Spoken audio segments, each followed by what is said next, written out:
क्या आप जानते हैं कि आपकी सोच ही आपका भविष्य तय करती है, ना कि किस्मत, हालात या दुनिया। अगर आपके आसपास सब कुछ बिखरा हुआ है, अगर आप खुद को आर्थिक तंगी, मानसिक अशांति या असफलता से घिरा हुआ महसूस कर रहे हैं, तो रुकिए, सांस लीजिए और आज का ये वीडियो ध्यान से देखिए, क्योंकि आज हम एक ऐसी किताब की बात करने जा रहे हैं जो न सिर्फ आपके विचारों की दिशा बदलेगी, बल्कि आपकी जिंदगी की दशा भी। नाम है द पाथ ऑफ प्रॉस्पेरिटी। इस किताब का मैसेज सीधा है, तुम वही बनते हो जो तुम सोचते हो। अब ये लाइन सुनने में जितनी साधारण लगती है, इसका असर उतना ही गहरा है। हम में से कई लोग सोचते हैं कि पैसा, तरक्की और खुशियां बाहर से आती हैं, लेकिन हकीकत ये है कि ये सब भीतर से शुरू होती हैं। आपकी सोच, आपकी भावना और आपकी मानसिकता ही आपको या तो महानता की ओर ले जाती है या फिर मुसीबतों की जंजीरों में जकड़ देती है। इस किताब की खूबी ये है कि ये आपको किसी रटे रटाए मोटिवेशन की खुराक नहीं देती। ये आपके अंदर के रूट सिस्टम को बदल देती है, और जब जड़ें मजबूत हों तो पेड़ अपने आप फलता फूलता है।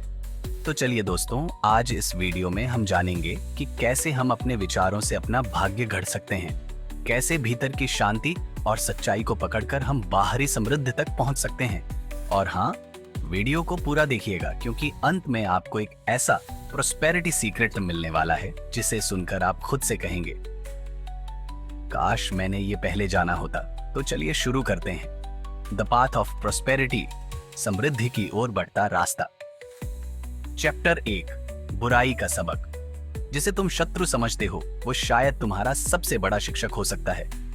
जरा रुकिए और सोचिए, क्या सच में ये दुख, क्रोध, ईर्ष्या और लोभ हमारे जीवन का हिस्सा होना जरूरी है? क्या ये दुनिया उतनी ही बुरी है जितनी हमें दिखती है?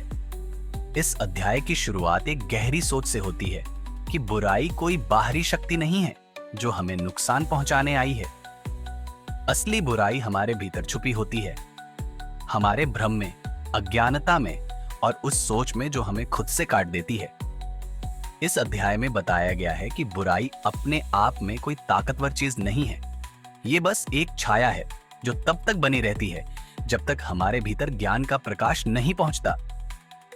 जैसे ही हम खुद को और दुनिया को समझने लगते हैं, वैसे ही ये बुराई अपने आप खत्म होने लगती है, बिना किसी लड़ाई के, बिना किसी हंगामे के।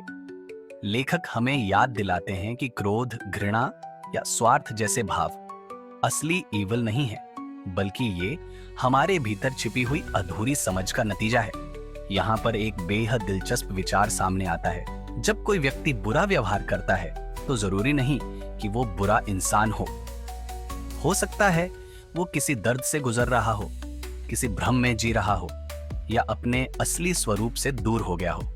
इस सोच से हम किसी को जज करने के बजाय समझने की कोशिश करने लगते हैं, और यही समझ ही हमें आध्यात्मिक समृद्धि की ओर ले जाती है। इस अध्याय का मूल संदेश है, बुराई से लड़ो मत, उसे समझो। और जब तुम समझने लगोगे तो भीतर प्रेम और करुणा का जन्म होगा। ये लाइन अपने आप में शक्ति से भरी है। जब हम किसी बुरे अनुभव या व्यक्ति को एक अवसर की तरह देखने लगते हैं, सीखने, बढ़ने और बदलने के लिए, तभी असली परिवर्तन होता है। क्योंकि लड़ाई से नहीं, बल्कि प्रेम और प्रकाश से ही अंधकार दूर होता है। तो दोस्तों, सोचिए, क्या कभी आपके जीवन में कोई बुरा अनुभव हुआ जिसने आपको अंदर से कुछ सिखाया? कमेंट में जरूर बताइएगा। आपकी कहानी शायद किसी और की हीलिंग का रास्ता बन जाए। चैप्टर 2, आपकी सोच, आपकी दुनिया। जो कुछ भी तुम बाहर देखते हो, वो दरअसल तुम्हारे भीतर चल रही कहानी का आईना है। क्या आपने कभी सोचा है कि कुछ लोग हर स्थिति में खुश और शांत कैसे रह लेते हैं, जबकि कुछ हमेशा दुखी और परेशान ही रहते हैं? यही इस अध्याय की जड़ है कि हमारी दुनिया हमारी मानसिक स्थिति का प्रतिफल, रिफ्लेक्शन है। यानी हम जैसा सोचते हैं वैसा ही अनुभव करते हैं। यह दुनिया वैसी नहीं है जैसी वो है, बल्कि वैसी है जैसी हमारी सोच है। जब हमारा मन शांत, संतुलित और सकारात्मक होता है, तब हमें जीवन में हर तरफ अवसर और सौंदर्य दिखता है। वहीं अगर हमारे अंदर डर, शक और नकारात्मकता भरी है, तो वही दुनिया हमें असुरक्षित, खराब और डरावनी लगने लगती है। इस अध्याय में बड़ी सरलता से बताया गया है कि हमारा बाहरी जीवन हमारे आंतरिक विचारों और भावनाओं की प्रतिध्वनि है। यहाँ एक शानदार उदाहरण भी मिलता है। एक ही गांव में दो लोग रहते हैं। एक हर रोज अपने जीवन के लिए आभार व्यक्त करता है और दूसरों की मदद करता है, जबकि दूसरा हर वक्त शिकायत करता है और सब में दोष ढूंढता है। अब सोचिए, दोनों की दुनिया एक ही है, लेकिन उनके अनुभव बिल्कुल अलग क्यों हैं? क्योंकि उनकी मानसिक स्थिति यानी देयर मेंटल स्टेट अलग अलग है। इस अध्याय का संदेश साफ है। अगर आप अपने जीवन को बदलना चाहते हैं तो सबसे पहले अपनी सोच बदलिए। खुद से पूछिए, मैं क्या सोच रहा हूं? क्या मैं शिकायत कर रहा हूं या आभार जता रहा हूं? क्या मैं डर में जी रहा हूं या भरोसे में? जैसे जैसे हम अपनी सोच को बेहतर करते जाते हैं, वैसे वैसे जीवन खुद ब खुद सुधरता जाता है। असल में लेखक हमें याद दिलाते हैं कि हम अपने जीवन के निर्माता हैं। हमारी कल्पनाएं, हमारी उम्मीदें और हमारा रवैया ही हमारी दुनिया की नींव रखते हैं। इसलिए अगर जीवन में रोशनी चाहिए तो सबसे पहले अपने भीतर का दीपक जलाइए। चैप्टर 3, अवांछनीय परिस्थितियों से बाहर निकलने का रास्ता। सभी समस्याओं का हल हमारी सोच के भीतर ही है। क्या आपने कभी सोचा है, जब जीवन में कोई कठिनाई आती है तो हम कैसे उससे बाहर निकल सकते हैं? इस अध्याय में हमें यही समझाया गया है कि अवांछनीय परिस्थितियां हमें केवल बाहरी दुनिया से नहीं, बल्कि हमारे भीतर की सोच से आती है। जब हम मुश्किलों को अपनी जिंदगी का हिस्सा मान लेते हैं, तभी वे हमारी दुनिया बन जाती हैं। लेकिन जैसे ही हम अपनी मानसिक स्थिति को बदलते हैं, वैसे ही हमारी दुनिया भी बदलने लगती है। लेखक हमें बताते हैं कि बुरी परिस्थितियों से बाहर निकलने का सबसे पहला कदम यह है कि हम उन परिस्थितियों को अपने भीतर से बदलने की कोशिश करें। यह सुनने में थोड़ा अजीब लगता है, लेकिन अगर हम इसे गहराई से समझें तो यह बिल्कुल सच है। हम जिस स्थिति में होते हैं वह हमारी सोच, विश्वास और दृष्टिकोण का परिणाम है। जब हम इसे बदलते हैं तो परिस्थितियां भी बदलने लगती हैं। इस अध्याय में बताया गया है कि सबसे पहले हमें आत्मविश्वास और आत्मनिर्भरता को अपनाना चाहिए। जब हम खुद पर विश्वास करते हैं और यह मानते हैं कि हम किसी भी परिस्थिति से बाहर आ सकते हैं, तो हम पहले कदम को सही दिशा में बढ़ाते हैं। और यही पॉजिटिव थिंकिंग ही हमें असफलता से सफलता की ओर ले जाती है।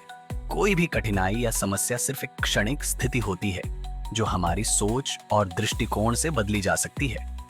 एक दिलचस्प उदाहरण यहाँ दिया गया है। मान लीजिए कोई व्यक्ति गरीबी में जी रहा है। वह सोचता है कि उसका भाग्य बुरा है और वह कभी भी अमीर नहीं बन सकता। लेकिन अगर वह इस सोच को बदलकर यह मानता है कि मेहनत और सही दिशा में सोचने से वह अपने जीवन को बदल सकता है, तो उसके लिए नए रास्ते खुल सकते हैं। यह छोटी सी सोच की बदलाव की शक्ति है, जो उसे बुरी परिस्थिति से बाहर निकाल सकती है। इस अध्याय का संदेश बहुत साफ है। अगर आप जीवन की कठिनाइयों से बाहर निकलना चाहते हैं, तो सबसे पहले अपनी सोच बदलें। जब हम अपने भीतर बदलाव लाते हैं, तो दुनिया हमारे सामने नए रास्ते और अवसर लेकर आती है।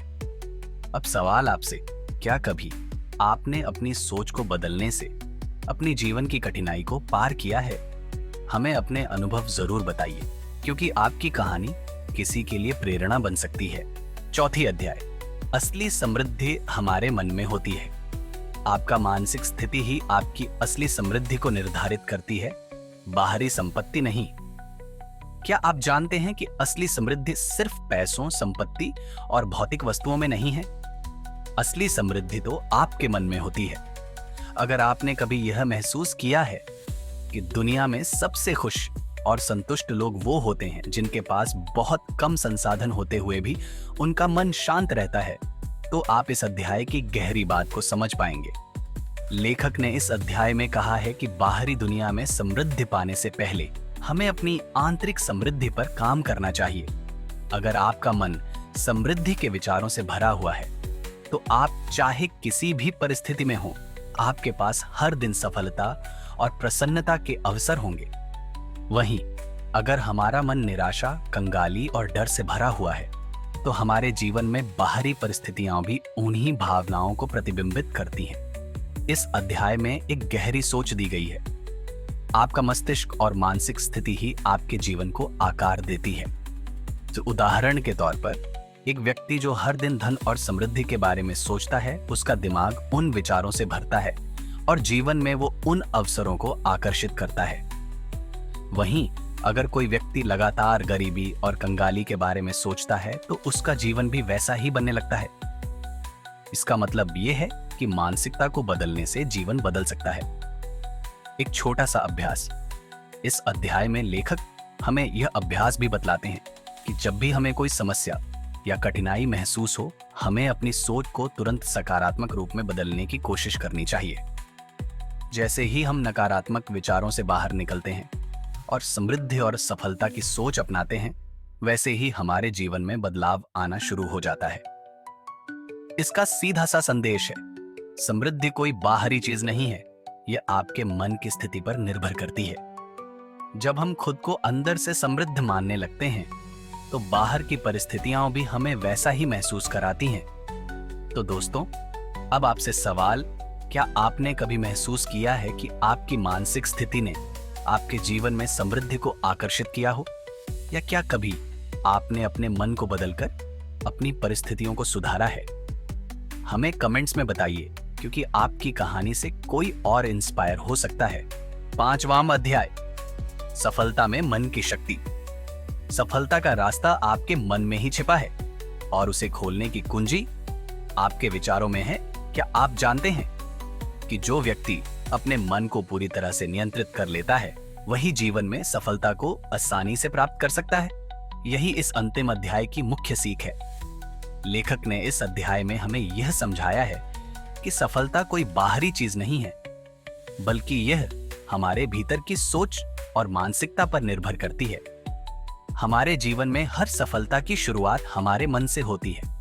जब हम अपने लक्ष्यों के प्रति सकारात्मक और आत्मविश्वासी होते हैं, तो हम सफलता की दिशा में पहला कदम बढ़ाते हैं। इस अध्याय में लेखक हमें यह सिखाते हैं कि मन की शक्ति वह कुंजी है जिससे हम किसी भी कठिनाई को पार कर सकते हैं और अपने सपनों को साकार कर सकते हैं। लेखक एक दिलचस्प उदाहरण देते हैं। मान लीजिए एक व्यक्ति जीवन में सफल होना चाहता है, लेकिन वह खुद को असफल मानता है और सोचता है कि यह उसके लिए कभी संभव नहीं होगा। क्या आप सोचते हैं कि वह व्यक्ति सफलता पा सकता है? बिल्कुल नहीं। लेकिन दूसरी तरफ, अगर वही व्यक्ति अपने मन में यह विश्वास रखता है कि वह जो चाहे वो कर सकता है और सफलता उसकी प्रतीक्षा कर रही है, तो उसके रास्ते में आने वाली हर बाधा, हर मुश्किल को पार करना आसान हो जाता है। यह अध्याय हमें यह याद दिलाता है कि हमारा मन एक शक्ति का स्रोत है। जैसे हम इसे दिशा देते हैं, वैसे ही हम अपने जीवन को दिशा दे सकते हैं। अगर हमारा मन सकारात्मक और सार्थक सोचों से भरा हुआ है, तो हम जीवन में सभी प्रकार की सफलता को आकर्षित कर सकते हैं। यहाँ एक महत्वपूर्ण सलाह भी दी गई है। आपके मन की शक्ति का इस्तेमाल करके आप न केवल अपने जीवन को बदल सकते हैं, बल्कि आप दूसरों की जिंदगी में भी परिवर्तन ला सकते हैं। हम जब खुद को समृद्ध, खुशहाल और सफल मानते हैं, तो हमारी यही सोच हमें न केवल बाहरी सफलता देती है, बल्कि अंदर की शांति और संतोष भी लाती है। तो दोस्तों, अब सवाल आपसे, क्या आपने कभी महसूस किया है कि आपके विचारों ने आपकी सफलता को प्रभावित किया है? क्या आप मानते हैं कि आपका मन आपके भविष्य की सफलता को तय करता है? हमें कमेंट्स में जरूर बताइए।